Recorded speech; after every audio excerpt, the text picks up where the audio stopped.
Go. Okay, so what we're going to do today, there are side panels throughout the system. So if you're relatively new to Acumatica or you're just getting started, maybe you haven't used them all that much, but you've got these things called side panels. So essentially, they're going to be on your generic inquiry screens a lot of times. You can come over here. And so this is a project detail that I'm looking at. You can click this side panel. You can see it's the project icon. And so what that'll do is actually bring up my project for me to be able to see all the details of it in this side of my screen. And let's try another one, get it to load for me.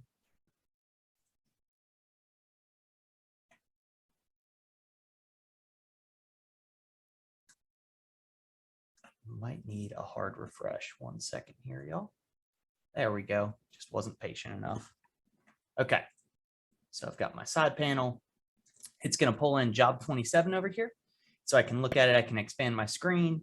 They're really good for productivity's sake so that you can walk through, and as you click through, it'll update the project over here so you can take a look at the next project and look at your rev budget, anything like that. So these are great, and they're really easy to add to a generic inquiry, which is what this screen is. But let's say I'm functioning, let's go to this project here. Let's say I'm here where I live most of the day on my project screen because it's got tons of relevant information. So I can check costs, revenue, anything like that, change orders, commitments. I can do all of that checking here. But I would like to have a side panel because let's say I'm a PM and I want to see what bills are on this job.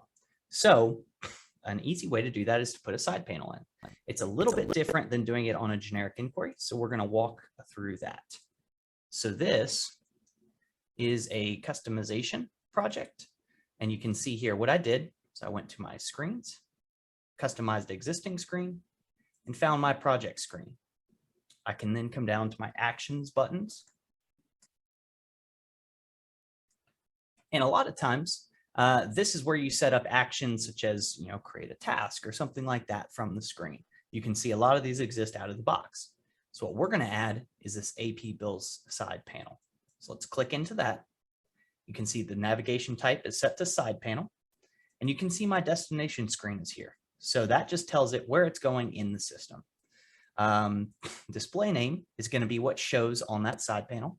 And very, very important here. The most important thing you're going to do is choosing your icon. This has to be correct. You cannot get this one wrong. So take as many hours as you need there. We're moving down to the navigation parameters. So this is going to tell me what I can pass into that specific generic inquiry. And I built this one specifically to show project related information. So I'm passing in this project ID, right? This is the value from my screen that I'm currently on, passing into the project filter. And then that's getting passed into the generic inquiry to give me all the AP bill details related to this project. So that's the basics of adding the side panel for the AP bills. And I will show you what that looks like just in a moment here.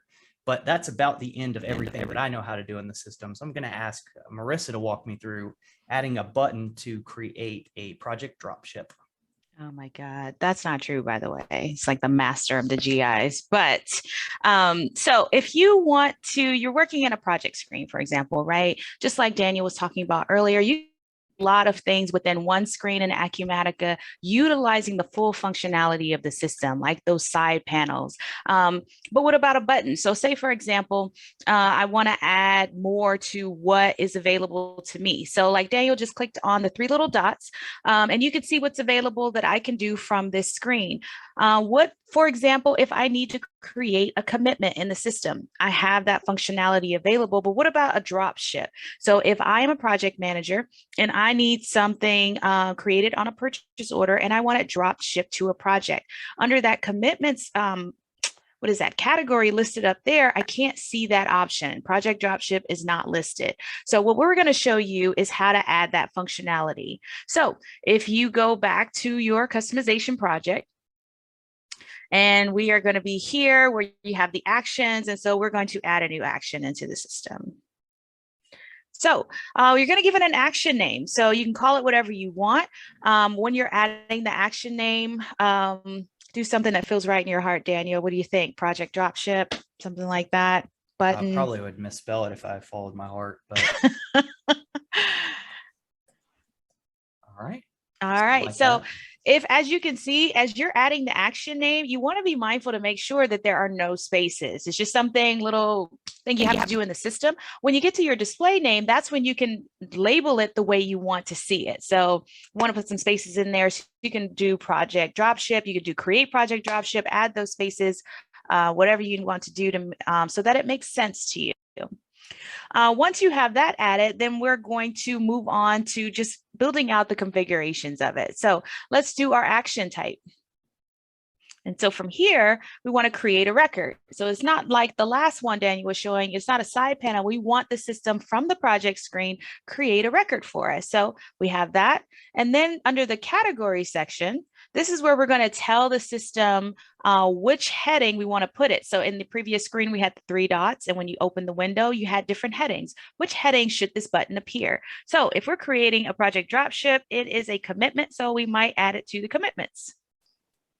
Once you have that added, then we can choose the destination screen. So what you're telling the system is, as I create this new record under the commitments category on the project screen, where should I take you? So this is where you're going to click that little magnifying glass.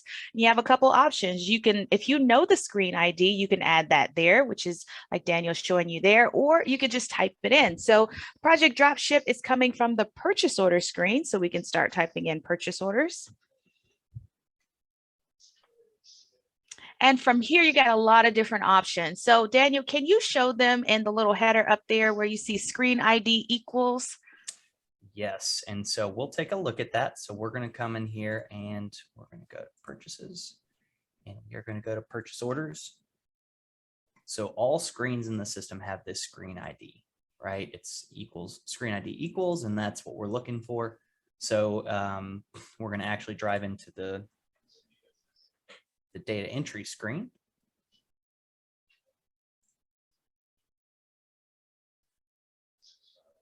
There we go.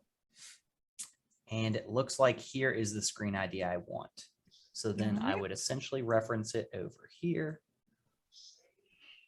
And just to keep in mind, so you know when Daniel came to the main entry screen, you had a PL at the end of the screen ID, but once you get into the record, so that's what you want to look for. You're looking for the specific screen you need to be in to create the record. So you don't want to be on the GI screen that had the PL at the end. You want to be on the screen you're actually putting in the data. So you're going to choose that purchase order screen.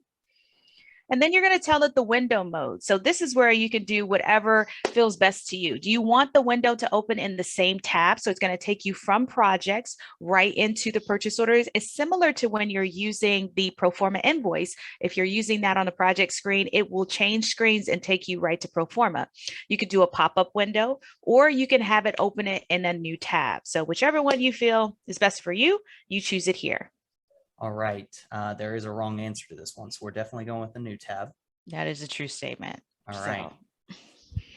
All right. So once you have that in there, then you're going to rights to enable action. So here's where you're going to set up the rights like you would on your user security. So the rights are, do you want somebody who has access to the project screen also to have access to do this? So you're going to set that there. So you're going to do, which one are you going to do? Probably select. So anyone who can see the screen can create a purchase order from it. Awesome. All right. So once you have that there, then you're going to do to your navigation parameters and click your plus sign. And now you're going to define out in the system what you want it to do. So now it's going to get a little bit techie, but not. But you're going to tell the system once we get to that commitment screen and it's going to have a button of create project dropship. Now I need to tell the system what to do without me doing more than clicking that button. Okay. And a good way to start with this is to test it here. So if I click the plus, what happens? What are the red stars I need to put in? You know, what information do I need to give the system essentially? So let's start at the top.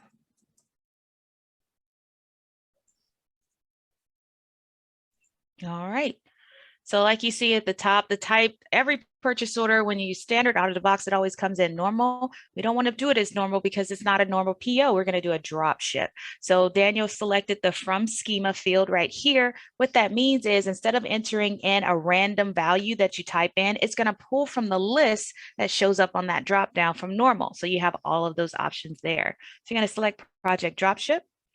And then of course you could do this for anything. We're just showing you project dropship, but if you want to do this for a different type, you could choose it there. All right. What else do we need, Marissa? So we're going to need a vendor in the system. All right. So if we have a default vendor, we can plug one in. I believe.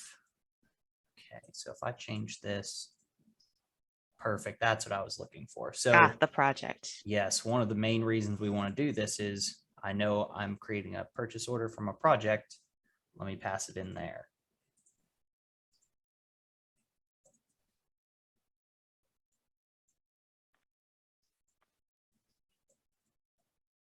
All right.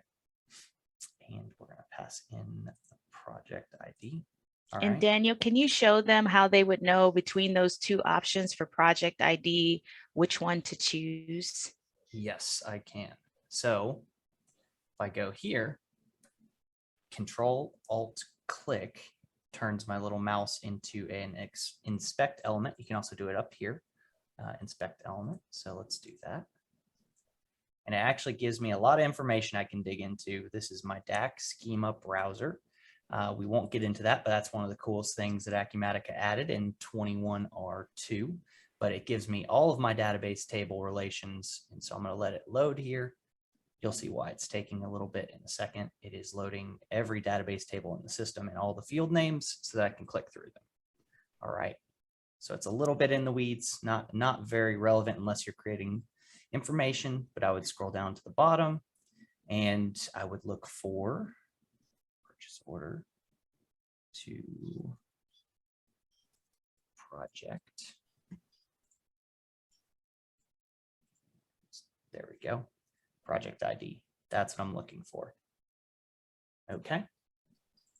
So I've got that set. All right. Bring that back over here. And I did not mean to click that. Okay. So do we need to do anything else? Or we think we're good with this? I think we're good with this. Okay. Only one way to know, right? Yeah. So at this point, I've got my customization project. I'm going to go ahead and go over here and let's see. So while Daniel's doing that, so what he's done is he's added the button, he's created it in the system and have it going to the purchase order screen. And so what he's doing behind the scenes is he is publishing this in the system.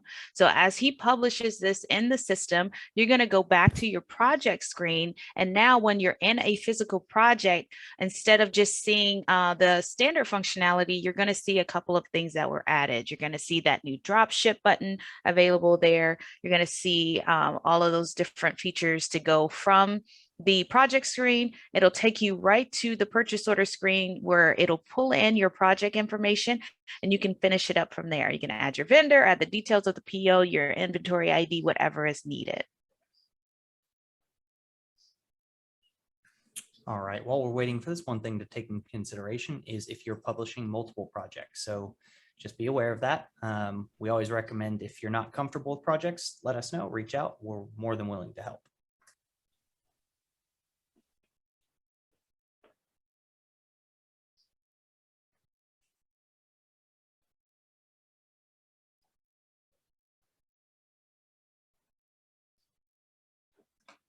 All right, just give it another second here.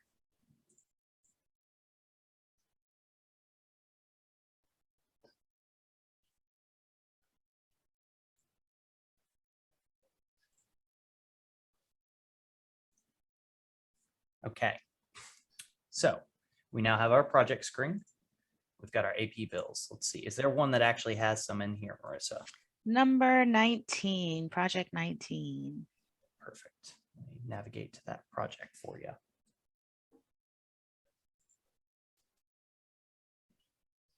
So like with Daniel, now you see the side panel when you come into the project. So now if I'm a project manager, I don't need to get into the revenue budget, cost budget, the balances tab, drill into the transactions. I can see because of a special GI that was made and a side panel added, I can see the details of every AP bill related to my project. And just as a reminder, everything that has a blue or a blue and underline is a hyperlink. So your PM, if he has rights, he can click on this and go right into the AP bill to see the details of it.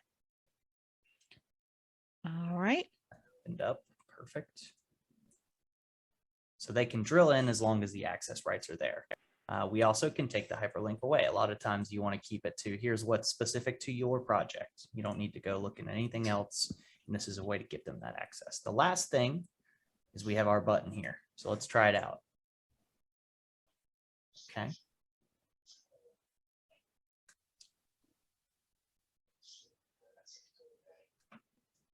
And because we have it added in the back end to open a new tab, you still have your project screen open. And now you can start with your project information. The type is already changed for you as project dropship, and you can begin to enter your PO's information. All right. It's a simple thing, but it does save some time, and you can even get more specific with it if you'd like. So we can basically pre-fill so many different details in here. So just an idea of some of the things the system can do for you to make your work life easier. And that is all we had, Selena and Diana. Any questions from the audience? Yes, I have one question from the audience. Is there any way to do this with more than just an AP bill? Yeah, so a lot of times we'll see, for instance, a purchase order.